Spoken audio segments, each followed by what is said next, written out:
בואו איתי לבריכה בבניין שלי. אז עכשיו קמתי, סידרתי את המיטה ואני עולה לבריכה בבניין. אני אראה לכם. טוב, הרסתי לעצמי תיק, שמתי בו הכל, בגד ים, מגבת, הכל, ועכשיו אני עולה איתכם. ועכשיו אני נכנסת מפה עם הזיהוי פנים שלי. ורואים, זה פשוט מעלית נפרדת. עכשיו אני עולה דרך המעלית הזאת. ולחצתי קומה 48, אין קומות אחרות, זה פשוט מעלית שמובילה ישר לבריכה, מהלובי. זה עולה מה זה מהר, תקשיבו, האוזניים שלי. אימא'לה. טוב, הגעתי לבריכה, תקשיבו, תמיד ריק פה, זה מה זה כיף.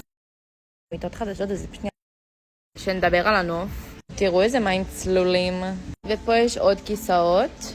ופה זה הרופטופ, תקשיבו, אימא'לה. תמיד עושים לנו פה הקרנות של סרטים ודברים כאלה. קיצר, עכשיו אני נכנסת לבריכה ואני אתקן אתכם. טוב, עכשיו אני הולכת לשירותים, ושאלתם אותי איך אני נכנסת לבריכה וזה, איך כאילו נכנסים, אז הכל בבניין עם זיהוי פנים. הכל, גם החדר כושר, הכל. ובואו ניכנס לסאונה, נתייבש קצת. אם אתם לא מבינים איזה חום. יש שם גם סאונה רטובה, שזה נדיר. אני מחברה לסאונה, ותראו איזה יפה זה מעוצב. זאת הסאונה הרטובה, לפני שתשאלו. מי שלא יודע מה זה, זה תבדקו, זה הכי כיף בעולם. עכשיו אני נכנסת לשרתים להחליף בגדים, כי אני צריכה ללכת לפגישה. החלפתי בגדים, עכשיו אני יורדת לבית להתארגן. וזהו. שנדבר על השירותים האסתטיים האלה.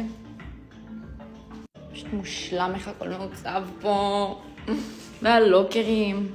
ושם יש את החדר כושר, נשאיר את זה לפעם הבאה. ביי יוש!